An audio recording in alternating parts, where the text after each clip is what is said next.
We're here in the main office now in the front of the building, still at the former Trinity Catholic. We have the main fire alarm control panel in here.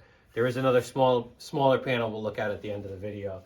So the main panel's here, the key's right on top with the wire tie on it. Opens right up. This key also, a lot of times will reset pull stations. If you don't have a key that'll work, you can try to give this a shot. If not, the deputy chief has a lot of keys for pull stations. Just keep that in mind. So it'll indicate that there's an alarm. It won't necessarily say it right here immediately. So a lot of times what you need to do is hit this down arrow to kind of get the scoop on what's going on with the system. So here we are now. What do we have? Tamper in the boiler room. If you watch the earlier videos, we talked about tamper alarms for valves being shut down. The sprinkler system shut down, so we have tamper signals. Let's just keep scrolling through. These have been in effect since December. 1221 tamper, pump room, zone 1. It's probably going to main panel. There's a bunch of different tamper and supervisory and ground fault alarms. There's no fire alarms. Now this is an addressable fire alarm system. It's all pretty new. So when you see this panel, it's going to tell you exactly where it is. Outside of room 106 or inside room 106, heat and smoke detector or heat detector, whatever they programmed in, it's going to tell you. It's not just going to say like east side or third floor. It should be more specific.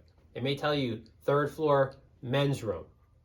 So usually while the crews are doing an investigation, we'd come and silence the alarm.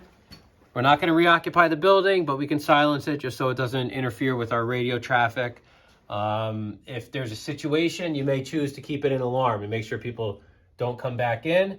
Once we've spoken with the crew and they've acknowledged whatever the problem is, it's a false alarm, we would go here and reset. You're going to hear the panel click. It's going to go through, it's going to check everything, and then if it shows clear, it'll clear. A lot of times those supervisory and tamper signals are still on the panel. There's nothing you can really do about those. They shouldn't interfere with a transmission of a fire signal. They shouldn't. Okay, that's not to say all the time it's going to be like that. So that's the main fire alarm panel, but there is a little sub panel here in the hallway, maybe an annunciator, sub panel, whatever you want to call it. This you could even almost see through the window. So this is probably where that first crew is going to go, even if we don't have like somebody in command yet. The first crew might come right here, and it might say right there, and if it doesn't, get it opened up, just hit that down arrow again, and it'll give you a little bit more information on exactly where the alarm is. You could do everything that you need to from here, and the incident commander may choose to stand here and just work off of this rather than going to that main panel. And there's nothing wrong with that. It's just could be a problem. Maybe you can't get in the main office, it's locked or something like that.